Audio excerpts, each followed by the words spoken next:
هناك سؤال يا شيخ نرجو من سماحتكم أن تقص لنا كيف طلبكم للعلم في الصغر وكيف توجيه من الوالد والوالدة يعني من صغركم فجزاكم الله خير. Pertanyaannya adalah ada yang meminta agar Syekh sedikit membuka rahasia bagaimana jenjang pendidikan beliau semasa kecil dan bagaimana orang tua beliau mengarahkannya dalam menuntut ilmu sehingga beliau seperti hari ini. طيب هو أنا منذ صغري كنت في مصر ووالدتي أرسلتني إلى دار لتحفيظ القرآن وأنا صغير السن. وكان في هذه الدار بعض طلاب العلم الجيدين الذين حببوني في الالتزام وفي الاستقامة وفي طلب العلم. فهذا يستفاد منه أن إرسال الأطفال الصغار إلى مراكز التحفيظ هذا قد يكون له في المستقبل نفع كبير جدا. Sewaktu saya kecil, orang tua saya mengirim saya ke Mesir. Ibu saya mengarahkan dan memasukkan saya ke sekolah tahfiz Quran. Maka di sana saya mengambil manfaat dari beberapa orang yang membimbing dan menuntun saya untuk tetap istiqamah, tetap bersemangat menuntut ilmu. Ini kita bisa mengambil faedah pelajaran bahwasanya poin ini sangat penting bagi anak-anak sejak usia dini, yaitu berada di lingkungan yang dapat memberikan warna yang baik untuk mereka. بعد ذلك وأنا في المرحلة المتوسطة والثانوية كنت أعتني بمجالسة أهل العلم المعروفين هناك في مصر وعلى رأسهم الشيخ أبي إسحاق الحويني، وكنت أسافر دائما أرحل إليه لأنه في مدينة أخرى وغالب المشايخ كانوا متفرقين فكنت حريصا على السفر في طلب العلم. Semasa saya di jenjang pendidikan SLTP dan SLTA, saya suka hadir di majelis-majelisnya para ulama, belajar diantaranya kepada Syekh Abu Ishaq Al-Huwaini, dan ketika ingin belajar kepada Syekh Abu Ishaq ini, saya mesti safar karena melakukan perjalanan luar kota, di mana beliau tinggal di kota yang berbeda dengan tempat saya tinggal. Begitulah para ulama yang saya datangi tempat mereka mengajarkan ilmu, berada di tempat-tempat yang berbeda-beda, sehingga memastikan saya harus melakukan safar, perjalanan ke tempat para masyayikh tersebut. ثم رجعت بعد المدرسة إلى اليمن واستفدت هناك من شيخنا الشيخ أبي الحسن السليماني المأربي وجالسته فترة من الوقت وانتفعت بعلمه كثيرا خاصة في علوم الحديث. Setelah saya menyelesaikan pendidikan SLTA, maka saya kembali ke negeri saya yaitu Yaman, dan saya belajar dengan Syekh Abu Hasan Al-Ma'ribi, dan saya mengambil faedah dari beliau khususnya di bidang hadis. وفي تلك الفترة حبب إلي الله عز وجل الكتاب الشرعي فكنت أقرأ كثيرا، ولعل هذا من أهم ما انتفعت به في طلبي للعلم أنني كنت أفرغ نفسي في اليوم قرابة 14 ساعة يوميا، يعني من الفجر إلى قريب الساعة 12 في الليل، وهذا كله أستغله في قراءة الكتب. Dan satu hal yang saya syukuri adalah di mana Allah menjadikan saya seorang kutu buku, di mana saya suka membaca, dan itu yang saya jalani selama ini, karena saya menetapkan dalam sehari itu tidak kurang dari 14 jam saya membaca, mulai dari 14 saat. Naam, yaumiyan. 14 jam satu hari, dan itulah yang saya rutinkan karena memang saya suka membaca. طبعا في طلب العلم الإنسان ينبغي أن يعتني بقراءة عدد كبير جدا من الكتب. يعني طالب العلم إذا لم يقرأ مثلا في يومه قل 100 صفحة من المجلد، هذا أنا أرى أنه ليس طالب علم، يعني ينبغي على طلاب العلم أن يقرأ كل يوم شيئا جديدا، وأعتقد أنه على الأقل ما بين 50 صفحة من الكتاب إلى 100 صفحة. هذا معدل مناسب لطلاب العلم. Seorang penuntut ilmu atau seorang talibul ilm mesti banyak membaca.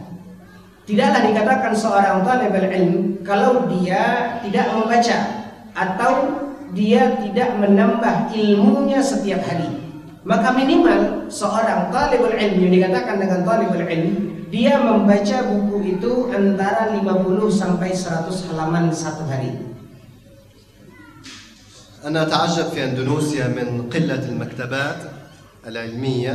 حتى اليوم عندما رأيت مكتبة في هذه المدينة فرحت جدا، لأن قلة المكتبات معناها قلة القراءة، وهذا يعني ضعف في طلب العلم. لذلك أنا أنصح إخواني في أندونيسيا بالاعتناء بإقامة مكتبات كبيرة، وليس لمجرد إقامة مكتبة، لا، إقامة مكتبة ليقرأ فيها العلم.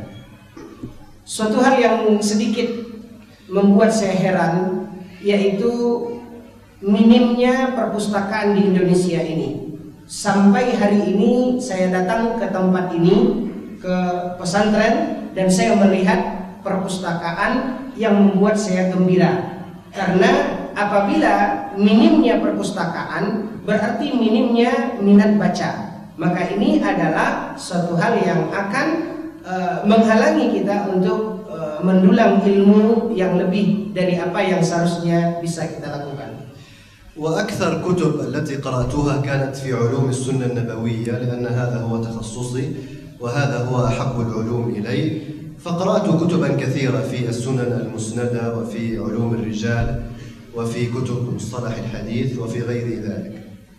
Buku yang saya jadikan fokus bacaan adalah buku dalam bidang hadis, karena memang itulah bidang pendidikan saya, dan saya lebih banyak mendalami buku-buku hadis, ya, buku-buku sanad dan yang berkaitan dengan bidang hadis tersebut.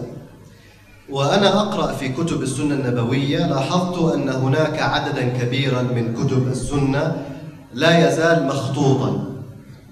مخطوطا لم يطبع من قبل، يعني صنفه الأئمة قديما ولا يزال مخطوطا بخط الأئمة القدامى ولم يطبع في هذا الزمان.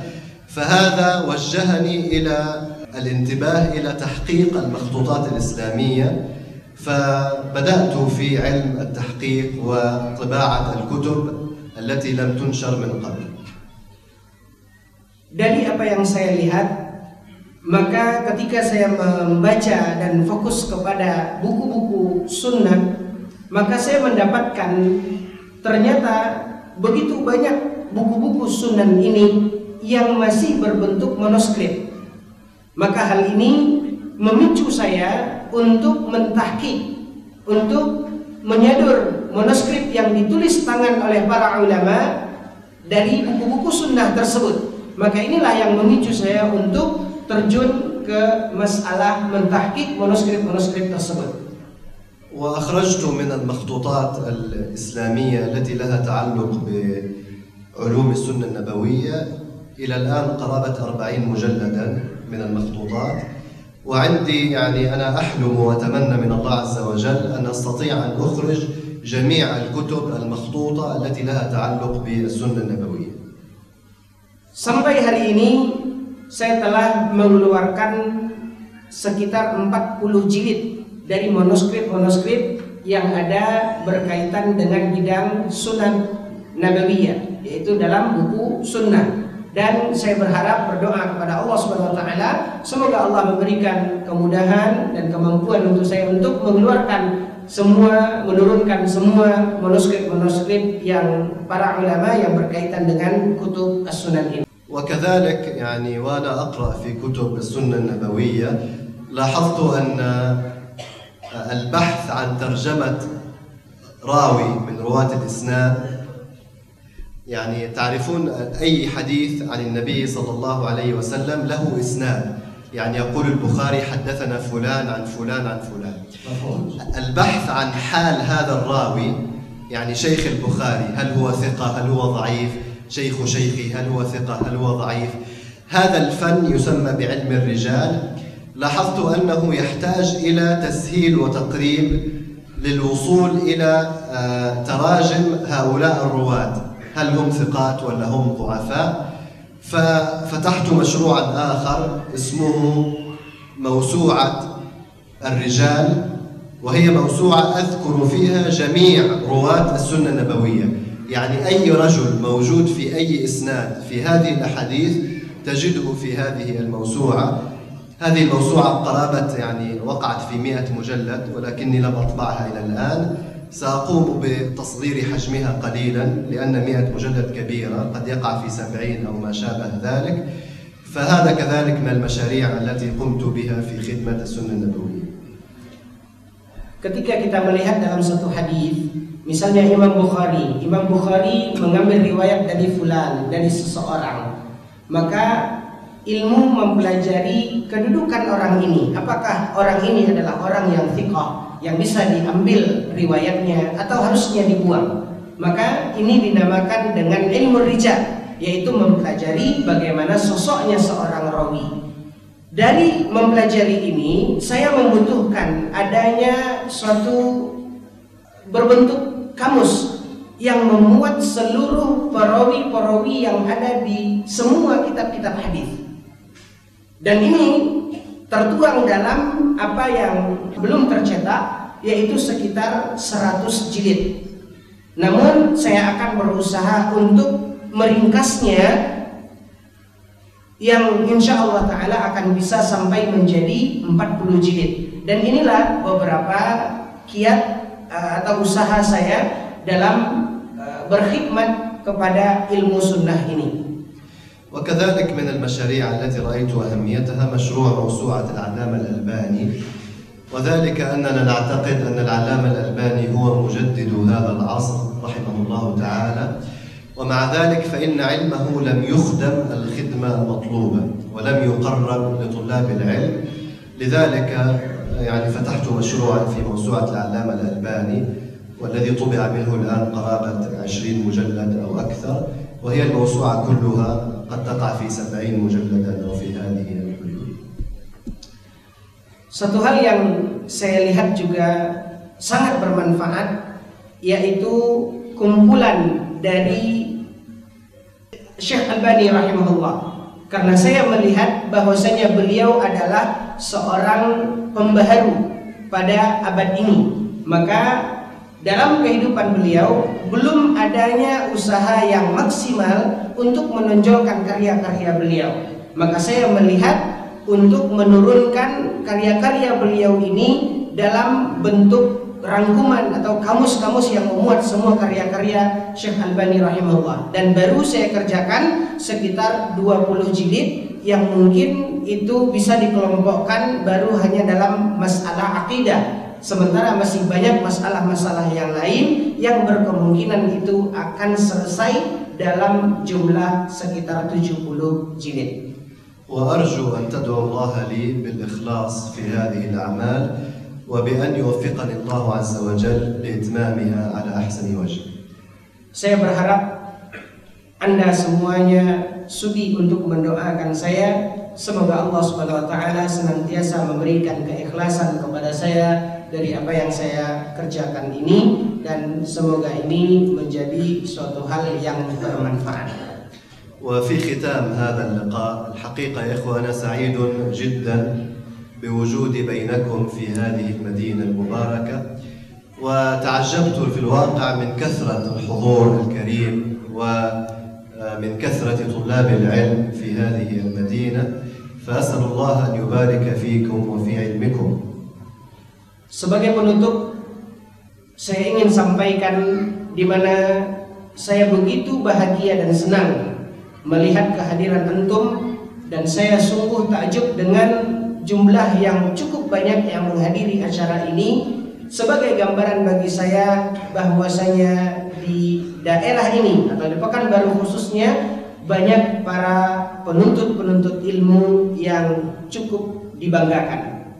وقد تشرفت كثيرا بلقاء الإخوة الأساتذة الكرام في هذه المدينة، وعلى رأسهم أخونا وأستاذنا الكريم الأستاذ أبو الزبير حفظه الله، واستفدت منه وانتفعت به. Begitu juga saya merasa tersanjung dengan berkenalan dengan para ustadz yang ada di daerah ini, terutama Ustadz Abu Zubair yang juga telah memberikan banyak manfaat untuk saya pribadi. والحقيقة أكثر ما أحببته في هذه المدينة وفي طلاب العلم الذين التقيت بهم هو انشغالهم بالعلم وابتعادهم عن الفتن الدائرة بين السلفيين أو بين المنتسبين للدعوة السلفية، فالذي علمته هو انشغالهم الدائم بالعلم وبالاستفادة من أوقاتهم والبعد عن القيل والقال والطعن والتحذير وما شابه ذلك، ولهذا أرجو أن يبارك الله لهم في علمهم وفي أوقاتهم. Dan satu lagi yang sangat saya banggakan pada antum semua, di mana saya melihat di daerah ini antum disibukkan dengan menuntut ilmu dan tidak menyibukkan diri dengan perpecahan pendapat, tahziran yang berkembang pada sebagian orang-orang yang menisbatkan dirinya kepada dakwah salafiyah ini. Dan saya juga sangat bangga dengan antum fokus menuntut ilmu dan tidak mengindahkan hal-hal yang tidak bermanfaat ini. أسأل الله أن يجمعنا جميعا على الخير دوما في الدنيا وفي الآخرة، وصلى الله على سيدنا محمد وعلى آله وصحبه وسلم، والسلام عليكم ورحمة الله وبركاته. Kita berdoa semoga Allah Subhanahu wa taala senantiasa mempersatukan kita sampai di kehidupan kita di akhirat kelak. Wassallallahu ala nabiyina Muhammad wa ala alihi wasallam walhamdulillahirabbil alamin. Wassalamualaikum warahmatullahi wabarakatuh.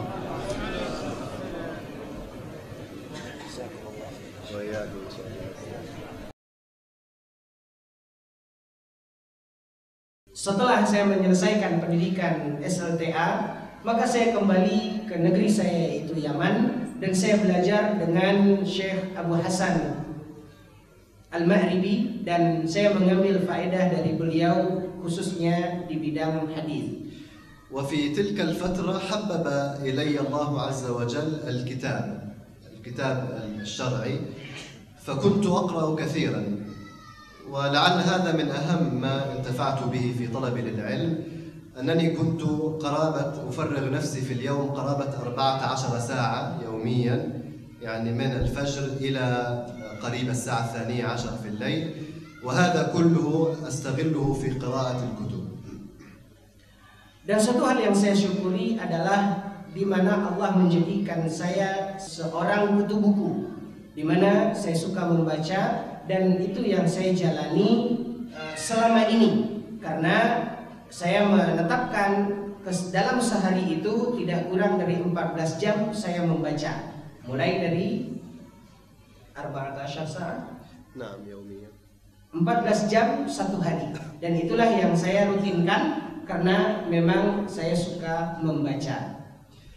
طبعا في طلب العلم الإنسان ينبغي أن يعتني بقراءة عدد كبير جدا من الكتب. يعني طالب العلم إذا لم يقرأ مثلا في يومه قل 100 صفحة من المجلد، هذا أنا أرى أنه ليس طالب علم. يعني ينبغي على طلاب العلم أن يقرأ كل يوم شيئا جديدا، وأعتقد أنه على الأقل ما بين 50 صفحة من الكتاب إلى 100 صفحة، هذا معدل مناسب لطلاب العلم. Seorang penuntut ilmu atau seorang talibul ilm mesti banyak membaca. Tidaklah dikatakan seorang talibul ilm kalau dia tidak membaca atau dia tidak menambah ilmunya setiap hari. Maka minimal seorang talibul ilm yang dikatakan dengan talibul ilm, dia membaca buku itu antara 50 sampai 100 halaman satu hari.